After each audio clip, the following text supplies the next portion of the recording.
అందరికీ నమస్కారం అండి. ఈరోజు మనం తులారాశి వారి యొక్క జాతక ఫలితాలు కూడా తెలుసుకోబోతున్నాము. తులారాశి వారికి డిసెంబర్ 12 అనగా శుక్రవారం నాడు వీరి యొక్క జాతక ఫలితాలు కూడా తెలుసుకోబోతున్నాం.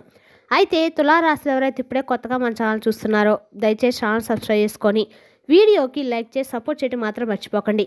మరి వీడియోని ఎక్కడ కూడా స్క్రిప్ట్ చేయకుండా చివరి వరకు చూసినట్లయితేనే మీకైతే పూర్తిగా అర్థమవుతుంది. రేపటి రోజున మీ యొక్క రాశి ఫలితాల ప్రకారం మీకు ఏ విధంగా ఉండబోతుందో తప్పకుండా తెలుసుకుందాము. మరి అంతకన్నా ముందుగా ప్రతి ఒక్కరు కూడా ఏదో సమస్య ఉంటుందండి. సమస్యలు ఎవరంటే ఉండరు కదా. అంటే ప్రేమ, పెళ్ళి, ఉద్యోగం, వ్యాపారం, ప్రేమించి మోసపోవటము, నాగదోషము, సంతానం లేకపోవటము, భార్యాభర్తల మధ్య గొడవలు, ధనం నేకలు లేకపోవడము, రాజకీయము, కోర్టు సమస్యలు, మీ మీద చెడు ప్రయోగాలు చేయటము, ఇలా ప్రతి ఒక్కరు కూడా ఏదో సమస్య ఉంటూనే ఉంటుంది. అయితే ఎక్కడెక్కడికో వెళ్ళి జ్యోతిష్యం చెప్పించుకొని నిరాశ చెంది ఉంటే ఒక్కసారి మన గురుగారిని కాంటాక్ట్ అవ్వండి. శ్రీ సాయి ఆశీస్సులతో జ్యోతిష్యం చెప్పను. మన గురువు గారు వచ్చి లక్ష్మణరాజు గారండి. మీరు సంప్రదించిన ఫోన్ నెంబర్ 6300446041. చాలా నమ్మకమైన గురుగారండి. మన గురువుగారు స్త్రీ పురుష వశీకరణ చెట్లో చాలా ప్రత్యేకత గలవారు. మీకు ఎటువంటి సమస్యలున్నా నమ్మకంతో ఒకసారి ప్రయత్నించండి. ఈ గురువుగారి ద్వారా చాలామంది లబ్ధి పొందారండి. మేము కూడా మాకున్న సమస్యల్ని ఈ గురువుగారి ద్వారా పరిష్కరించుకున్నాము. మీరు కూడా నమ్మకంతో ప్రయత్నించండి. 100% గంటలో పరిష్కారం చూపిస్తారు. ఒక్కసారి ప్రయత్నించండి. ఇక వివరాలకు వస్తే కనుక ఈ రాశి వారికి రేపటి రోజున మీరు ఎవరినైతే నా వాళ్ళు అని చెప్పి అనుకుంటూ ఉన్నారో, ముఖ్యంగా బంధుమిత్రుల్లోనే మీకు రేపటి రోజున శత్రువులు ఎక్కువగా కాబోతున్నారు. అంటే గతంలో వారి వల్ల మీరు కొన్ని అవమానాలను ఎదుర్కొని ఉండవచ్చు, లేదంటే వారి ద్వారా కొంచెం ఏదైనా బాధపడి ఉండవచ్చు, లేదా అవన్నీ కూడా ఏంటంటే ఒక ఎత్తు అయితే రేపటి రోజున వారు మరింత ఎక్కువగా క్రూరంగా ప్రవర్తించబోతున్నారు. మీకు వారు ఏంటనేది, వారి నిజస్వరూపం ఏంటనేది చూపించబోతున్నారు. అయితే రేపటి రోజున మీకు జరిగే ఈ పరిణామం వల్ల మీ జీవితంలో కొన్ని అనుకోని మార్పులు కూడా రేపటి రోజు జరగబోతున్నాయి. అదేవిధంగా మేము శత్రుబలం అని చెప్పి ఎవరు కూడా మొహానే ట్యాగ్ వేసుకొని తిరగరండి. కాబట్టి మీరే ఆ శత్రులు ఎవరంటే గుర్తించుకోవాలి. అయితే ఎలా గుర్తించాలి ఏంటంటే, వాళ్ళు మనకు కష్టం వచ్చినా నష్టం వచ్చినా, లేదంటే మనకు ఏదైనా సంతోషం వచ్చినా వాళ్ళు సంతోషంగా ఉండాలి. మనకు కష్టం వస్తే మన వెనుక ఉండి మేము ఉన్నామని చెప్పి ధైర్యంగా ఒక భరోసా ఇవ్వాలి. అలాంటి వారు నిజంగా మనం బంధుమిత్రులని చెప్పి అనుకోవచ్చు. అలా కాకుండా కేవలం వారి యొక్క అవసరాలప్పుడు మాత్రమే మనతో మంచిగా ఉండి వారి అవసరాలన్నీ కూడా తీర్చుకున్న తర్వాత మరలా మనల్ని విడిచిపెట్టేసి మరలా అవసరమైనప్పుడు మన దగ్గరికి వచ్చేవాళ్ళు కేవలము వారి యొక్క పనులు గడిపించుకోవడం కోసం మాత్రమే మన దగ్గరకు అలా వస్తూ ఉంటారంటే తప్ప అనేటువంటి ఒక బంధం అనేది వారి యొక్క జీవితానికి వారికి అవసరం లేదు. కాబట్టి ఆ విషయాన్ని మీరు గుర్తుంచుకోండి. అటువంటి బంధువులతో చాలా జాగ్రత్తగా ఉండండి. ముఖ్యంగా ఈ రాశివారి మానసిక స్థితి అనేది ఏ విధంగా ఉంటుందంటే, చాలా రోజుల నుండి మీరు అందరూ కూడా బాగుండా అని చెప్పి అందరూ నేను బాగుండా అని ఎప్పుడు అనుకుంటారండి. ఎవరికి కూడా ఏ అన్యాయం చేయరు. భగవంతుని ఎక్కువగా నమ్ముకుంటారు, కష్టపడతారు. కష్టానికి అయ్యేటువంటి ఫలితం భగవంతుడు ఇస్తాడని చెప్పి మీకు ఎప్పుడు కూడా అనుకుంటూ ఉంటారు. అయితే మీ ఆలోచన స్థితికి రేపటి రోజున అన్ని రకాలు కూడా మీకు మంచి గౌరవ మర్యాదలు అయితే తగ్గించబోతున్నాయి. రేపటి రోజున మీరు చేసే అన్ని రకాల పూజలు కానీ అనేక అయ్యేట్ల ఫలితాలు అయితే ఖచ్చితంగా ఇవ్వబోతున్నాయండి.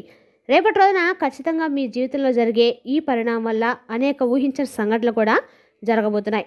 రేపటి రోజున మీ జీవితంలో జరిగే ఈ సంఘటన అన్ని రకాల కూడా మీకు అనుకూలంగా అయితేనే ఉండబోతుందండి. రేపటి రోజున మీరు చేసే ఈ దానం కూడా పుణ్యరెట్ల పుణ్య ఫలితాన్ని అయితే ఖచ్చితంగా ఇవ్వబోతుంది. అదేవిధంగా రేపటి రోజున మీరు అన్ని రకాల కరెక్ట్గా చాలా న్యాయంగా ఆలోచిస్తూ ఉంటారు. కానీ మీ యొక్క పరిస్థితిని ఎదుర్కోవడంలో కొంచెం మీరు తప్పులు చేస్తున్నారు. అయితే ఆ తప్పేంటి, ఏం చేస్తున్నారంటే కనుక, ఇప్పుడు మనం మానవ జన్మ ఎత్తావు కదండి. కాబట్టి కొన్ని కర్మలను అయితే అనుభవించాలి. కాబట్టి భగవంతుడు మనకి ఇక్కడ భూమి మీద మానవ జన్మకి ఇచ్చాడు. కాబట్టి మానవ జన్మలు ఏంటంటే మన పూర్వజన్మలో చేసుకునేటువంటి ఫలితాలు అనుగుణంగా అనుసరించి ఈ యొక్క జన్మ అనేది ఉంటుందండి. కష్టాలు కానీ సంతోషాలు కానీ ఇవన్నీ కూడా వస్తూ ఉంటాయి. అయితే కష్టాలు వచ్చినప్పుడు మనం కర్మ అనేది కొంచెం కొంచెంగా తగ్గుతూ వస్తుంది. అంటే మన కోసం సంతోషం అనేది చాలా చాలా దగ్గరలోనే ఉంది అనే విషయాన్ని మనం గుర్తుంచుకోవాలి. ఎప్పుడైనా కానీ చీకటి పడిందంటే ఖచ్చితంగా తెల్లవారుతుంది. కాబట్టి మనం చీకట్లోనైతే ఉండిపోం కదండి. చంద్రుడు తప్పకుండా వస్తాడు. అలాగే సూర్యుడు రాకుండా మనం రేపటి రోజున ఖచ్చితంగా ఆపలేం కదా. అలా జరగదు అసలు. అలాగే కష్టం వచ్చిందంటే తప్పకుండా కష్టంతో పాటు ఆ యొక్క సంతోషం అనేది కూడా ముందు రోజుల్లో మనకు రాబోతుందని చెప్పి మనం అర్థం చేసుకోవాలి. అయితే అది మనల్ని అంటే దహించేసే విధంగా కొన్ని కష్టాలు వస్తూ ఉంటాయి. ఆ కష్టాలు చూసి మనం ఎక్కువగా మనసులోనే క్షోభను అనుభవిస్తూ ఉంటాం. అది బంధువులతో కూడా చెప్పుకోలేం. కాబట్టి ఒక పార్ట్నర్స్తో కూడా చెప్పామనుకుంటుంటే కుటుంబంతోనే మనం పంచుకోలేం. కొన్ని కష్టాల్లో బాధలు అలాగే మీరు మానసికపరమైన క్షోభను ఎక్కువగా అనుభవిస్తూ గత కొంతకాలం నుండి ఎక్కువగా మానసికపరమైన కష్టాలు అనుభవిస్తున్నారు. కష్టం అనేది అందరికీ ఉంటుంది, ఎవరికైనా కానీ రాకుండా ఉండదు. అయితే మీరేంటంటే మానసిక పరంగా విలువను దాచుకొని అది ఎవరికి కూడా చెప్పుకోలేక ముఖ్యంగా చాలా బాధపడుతూ ఉంటారనమాట. అయితే మీకు ఎప్పుడు కూడా ఆ కష్టం శాశ్వతం కాదని చెప్పి గుర్తుంచుకోండి. మీకు సన్నిహితులు శ్రేయోభిలాషులు ఉంటే వారితో చెప్పుకోండి. వారి ద్వారా సలహాలు సంప్రదింపులు తీసుకోండి. మీకు ఏదైనా ఉపయోగపడితే ఆ సలహాలను పాటిస్తే మీకు మంచిదే. కాబట్టి అలాగే రేపటి కొంచెం దురుసుగా కొంతమంది వ్యక్తుల మీద ప్రతీకారం తీర్చుకోబోతున్నారు. కాబట్టి అటువంటి వ్యక్తులతో కూడా మీరు నిర్మలంగా మనస్ఫూర్తిగా మాట్లాడండి. ఎవరైతే ఆవేశంగా ఉంటారో వాళ్ళ మనసు అనేది కూడా చాలా స్వచ్ఛంగా మారిపోతుంది. కాబట్టి మీరు కూడా కోపంగా మాట్లాడనుకోండి, ఆటోమేటిక్ ఏంటంటే వారిలో మరింత క్రూరత్వం అనేది పెరిగిపోతుంది. మీకు తెలియకుండానే మీకు సమస్యలో ఇరుక్కునేటువంటి అవకాశాలు వారే కల్పిస్తారు. కాబట్టి ముఖ్యంగా చూసినట్లయితే కనుక రేపటి రోజున మీరు అనేక రకాల కూడా మీ చుట్టూ ఉన్న వారితోటి జాగ్రత్తగా ఉన్న వాళ్ళు మంచిదనమాట. కొంచెం మీ జీవితంలో కొన్ని అవాంతరాలనే సృష్టించబోతున్నారు. కాబట్టి ఆ వ్యక్తులతో కొంచెం జాగ్రత్తగా ఉండండి. అలాగే మీకు రేపటి రోజు చేతిలో ధనం అనేది కాస్త తక్కువగా నిలబడుతుంది. అది కూడా కుటుంబం కోసం కష్టాన్ని త్యాగం చేయబోతున్నారు. వాళ్ళకి ఇష్టమైనవి కూడా తీసుకొచ్చి పెట్టడము, వాళ్ళ అవసరాలను కూడా తీర్చడము, వారికి ఒక హోదాను కల్పించడము, మీరు కొవ్వొత్తిలాగా కరిగిపోతుంటారు. కానీ ఎదుటి వాళ్ళకు మాత్రం వెలుగు అందిస్తూ ఉంటారు.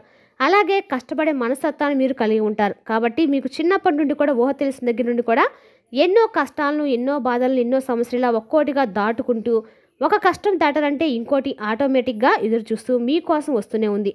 అయితే అది దాటారంటే మాత్రం మీరు అన్ని రకాలు కూడా ప్రతిరోజు కూడా ఏదో కష్టం పాకరిస్తూనే ఉంటుంది. అయితే మీకు కొన్ని విషయాలు షాక్ అయ్యేటువంటి విషయాలు ఏంటంటే ముఖ్యంగా మీరు అనుకున్న వ్యక్తులు ఎవరైతే ఉన్నారో ఆ వ్యక్తులు మీకు పూర్తిగా ఆపోజిట్గా మారిపోవడము, అలాగే మీకు సంబంధించినటువంటి కొన్ని రహస్యాలను ఎవరికైతే మీరు చెప్పొద్దని చెప్పి మాట తీసుకున్నారో అటువంటి వ్యక్తుల దగ్గర మీరు చెప్పినటువంటి విషయాలను వెల్లడి చేయటము, ఇటువంటివి కొంచెం మీకు మానసికపరమైనటువంటి ఇబ్బందులు అయితే క్షోభనైతే ఇస్తాయి. అలాగే ఒత్తిడి గురి చేస్తాయి. అలాగే మీకు చాలా అంటే చాలా షాక్ గురి చేసే విధంగా ఈ యొక్క వారి యొక్క ధోరణి అనేది ఉంటుందన్నమాట. అలాగే మీరు గుర్తుంచుకోవాల్సింది ఏంటంటే కనుక మిమ్మల్ని ఎవరు కూడా చెయ్యి కూడా వేసి తాగలేరండి. ఎందుకంటే మీకు దైవానుగ్రహం అనేది ఎక్కువగా ఉంది. ఈ రాశి వారిపై అంటే మిగతా రాశి వారికి లేదని కాదండి, అందరికీ ఉంటుంది. కాకపోతే మీకు కొంచెం ఎక్కువగా ఉంటుంది. మీకున్నటువంటి జాలి గుణం, మీకున్నటువంటి మంచితనం, మీరు చేసినటువంటి కొన్ని మంచి కర్మలు ఇవన్నీ కూడా భగవంతుడు మిమ్మల్ని ఎల్ల కాపాడుతూ ఉండడానికి ముఖ్య కారణాలు. కాబట్టి మీరు ఏది కూడా ఎవరి నుండి కూడా ఏ నోటి నుండి కూడా ఏది కూడా అన్నం కూడా తీసేటువంటి గొప్ప మనుషులండి. ఎవరికైనా అన్నం పెట్టేటువంటి వ్యక్తులే కానీ ఎవరి నోటి నుండి కూడా ఏది కూడా తీయకుండా వాళ్ళకి ఏదైనా కావాల్సి ఉంటే అవసరానికి మీరు వదులుకొని అవతల వ్యక్తులు అవసరాలు తీర్చేటువంటి గొప్ప త్యాగమూర్తులు అని చెప్పుకోవచ్చు. కాబట్టి మీరు దేనికి కూడా బాధపడాల్సిన అవసరం అయితే లేదు. దానికి కూడా భయపడాల్సిన అవసరం అంతకన్నా లేదు. ప్రత్యేకంగా చెప్పాల్సిన అవసరం లేదండి. ఎందుకంటే మీరు ఎంత మంచి వాళ్ళనేది అందరికీ కూడా ప్రతి ఒక్కరు కూడా తెలుసు. కానీ కొంతమంది వ్యక్తులు అది ఒప్పుకోరు. ఎందుకంటే వారికి ఉన్నటువంటి ఈగో కావచ్చు, లేదంటే ఎక్కడ వారిని మీరు డామినేట్ చేస్తారో, ఎక్కడ వారిని మీరు చులకన చూస్తారని చెప్పేసి వాళ్ళు నలుగురిలో మీకంటే వారికంటే మీరు ఎక్కువ హుందాగా నలుగురిలో కూడా ప్రత్యేకమైనటువంటి గుర్తింపును సాధించుకుంటారు అనేటువంటి భయము కొంతమంది వ్యక్తులు మిమ్మల్ని పైకి రానివ్వకుండా చేస్తారు. అయితే మిమ్మల్ని తప్పకుండా కొంతమంది వ్యక్తులు అర్థం చేసుకుంటారండి. ఆ అర్థం చేసిన వ్యక్తులకే మీరు ఏంటో తెలుస్తుంది. ఇక మీరు కొన్ని ముఖ్యమైన విషయాలు రేపడం తెలుసుకోబోతున్నారు. అలాగే మీకు సంబంధించిన ఆస్తిపాస్తులు ఏదైనా చిన్న చితక ఆస్తిపాస్తులు ఉన్నా కానీ అవి కూడా రేపటి రోజు మీరు పొందబోతున్నారని చెప్పుకోవాలి. ముఖ్యంగా రేపటి రోజు మీకు గృహానికి సంబంధించినటువంటి కొన్ని గృహ నిర్మాణ కార్యక్రమాలను చేపట్టడం కానీ, లేదంటే మీకు ఎవరైతే సొంత ఇంటి కలకు చాలా రోజుల నుండి ఆశగా ఎదురు చూస్తూ అది ఏమాత్రం కూడా కొలికి రావట్లేదని చెప్పి బాధపడుతున్నారో అటువంటి వారికి కూడా రేపటి రోజున అన్ని రంగాల్లో కూడా శుభఫలితాన్ని అందుకుంటారు. కానీ కొన్ని విషయాల్లో మాత్రం మీకు అనవసరంగా ఎక్కువగా బాధపడాల్సిన అవసరాలు కనిపిస్తున్నాయి. అంటే అది ముఖ్యంగా శత్రు బాధ నుండి కావచ్చు, లేదంటే నమ్మినటువంటి వ్యక్తులే మీకు ద్రోహం తలపెట్టడం వల్ల వారి నుండి కొంచెం మానసికపరమైన క్షోభను అనిపించవచ్చు. ఈ విధంగా మీరు కొన్ని కీలకమైనటువంటి విషయాల్లో రేపటి రోజున కొంత చుక్కేదని చెప్పుకోవచ్చు. అలాగే కోర్టుకు సంబంధించిన విషయాల్లో కూడా మీకు రేపటి రోజున అంతగా కలిసి రాదండి. మిగతా విషయాల్లో మాత్రం వ్యాపార పరంగా కావచ్చు, ఉద్యోగపరంగా కావచ్చు, ఇలా అన్ని రంగాల్లో కూడా శుభ ఫలితాలు అయితే మీరు ఖచ్చితంగా పొందుతారు. ఆనందదాయకమైన జీవితాన్ని రేపటి రోజు మీరు ఖచ్చితంగా అయితే పొందుతారండి. రేపటి రోజు మీరు చేసే ఎన్ని రకాలమైన పూజలు కూడా అన్ని రకాల కూడా సంతృప్తిని అయితే ఖచ్చితంగా ఇస్తాయి. అదేవిధంగా రేపటి రోజు మీరు ఏ పని చేసినా కూడా 100% అది 100% అయితే కలిసి వస్తుందని చెప్పొచ్చు.